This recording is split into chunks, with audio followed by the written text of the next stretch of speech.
Imagine a lush vegetable garden, teeming with produce. It didn't get there on its own. There was a planter, a gardener, or better described as a cultivator. Cultivation encompasses all processes related to preparing the soil for sowing, including the tilling of the earth, nurturing the seeds, and fostering growth with diligent care. Now consider this thought, that much like the cultivator's touch, carefully guiding and overseeing a seed toward flourishing as a healthy plant full of fruit, our hearts require tender cultivation to grow and bear fruit as well. The gospel of Jesus Christ is the seed that is planted, but our cultivator is the Holy Spirit. My name is Jeremy Norton. I'm the lead pastor at Mountain View Church, author and speaker at leadbiblically.com, and an Acts Seminary student. Today we'll embark on a sacred journey through a ministry of the Holy Spirit captured within the fruit of the Spirit from Galatians 5:22-23. As a deeper focus, only two pieces of fruit will be studied from the passage: the initial fruit of love and the closing fruit of self-control.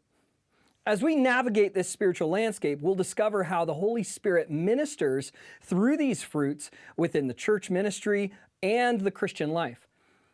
First, let's talk about love and the sacred cultivation. In Galatians chapter 5, verse 22, the first spiritual fruit that the Apostle Paul mentions is love. Before any other attribute, he says, the fruit of the Spirit is love.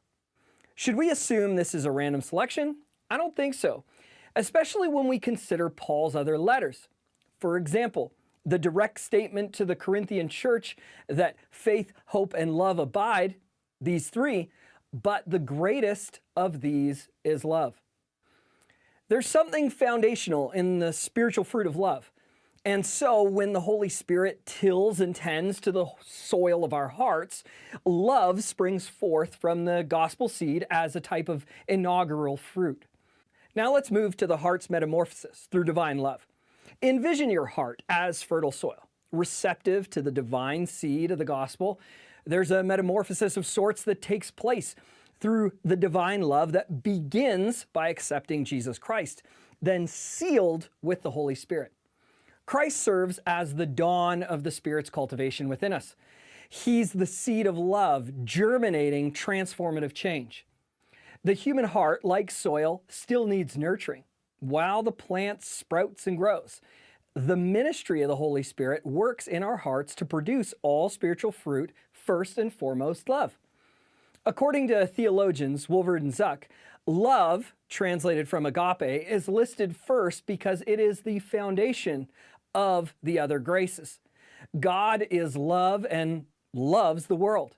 Such self-sacrificing love that sent Christ to die for sinners is the kind of love that believers who are spirit-controlled manifest. Love cannot manifest itself out of nothing, and this cultivation is not within our soul power. We can't simply snap our fingers and expect love to germinate inside of us. Our human efforts pale in comparison to the power that springs forth from the Holy Spirit when we open ourselves to His cultivating ministry. Although we're required to open our hearts, the Spirit orchestrates the transformation. We do not have the power to produce the bushels of love that are available through Him. In 1 John 4:16, we find an affirmation that God is the source of true love. So we have come to know and to believe the love that God has for us. God is love, and whoever abides in love abides in God, and God abides in him. Love is, therefore, the essence of God. Once again, try visualizing the Holy Spirit as a farmer tending a field. Love emerges as that first fruit because God is the wellspring of love.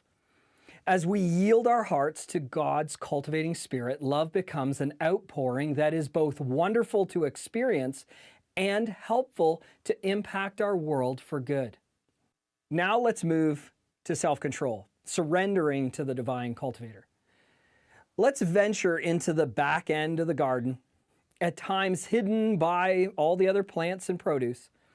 or perhaps better described as the late season fruit of self-control, mentioned last in Paul's list of spiritual fruit given to the Galatian church.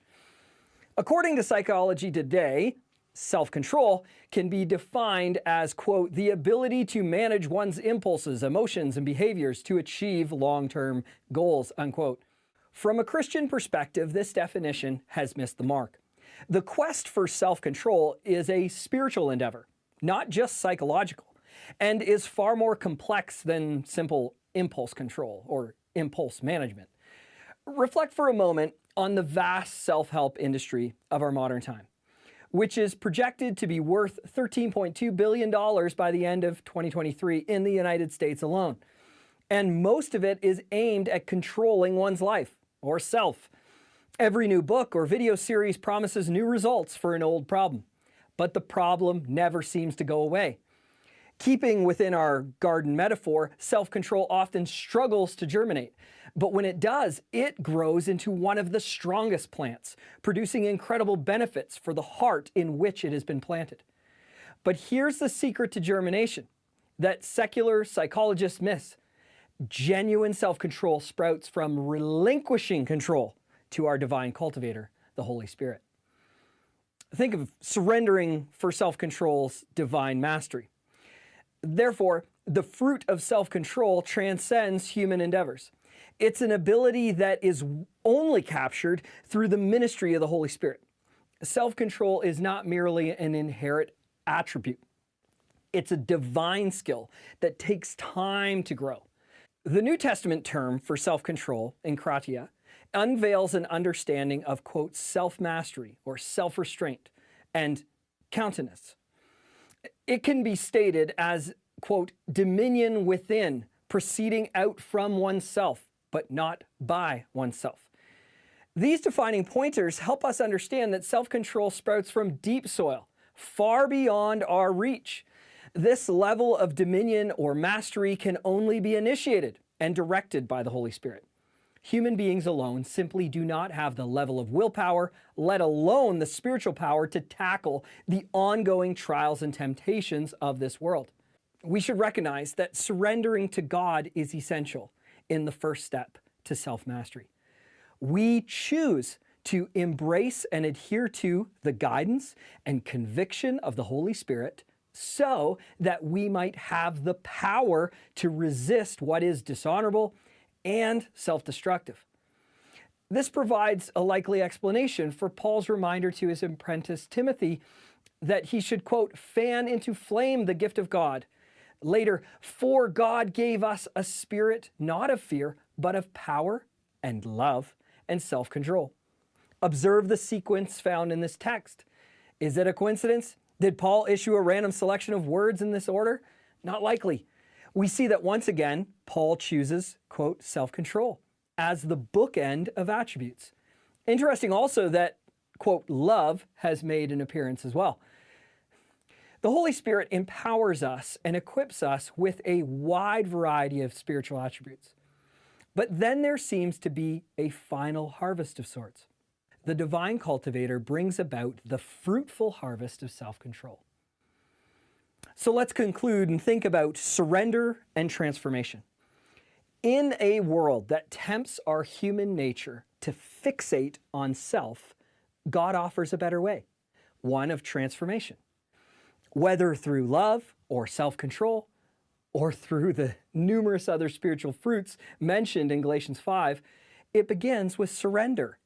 We must receive the gospel seed of Jesus Christ into the soil of our hearts.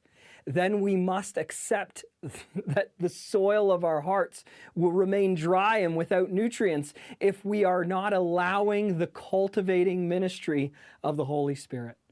As we bring this walk through the garden of our hearts to a close, remember that love and self-control are not simply virtues. They are transformative gifts that enhance our Christian life and infuse our ministry with more of what the Spirit has to offer. May our hearts sprout with all of the spiritual fruit found in God's goodness and grace. And may the Holy Spirit continue to illuminate our paths as we use the produce we receive.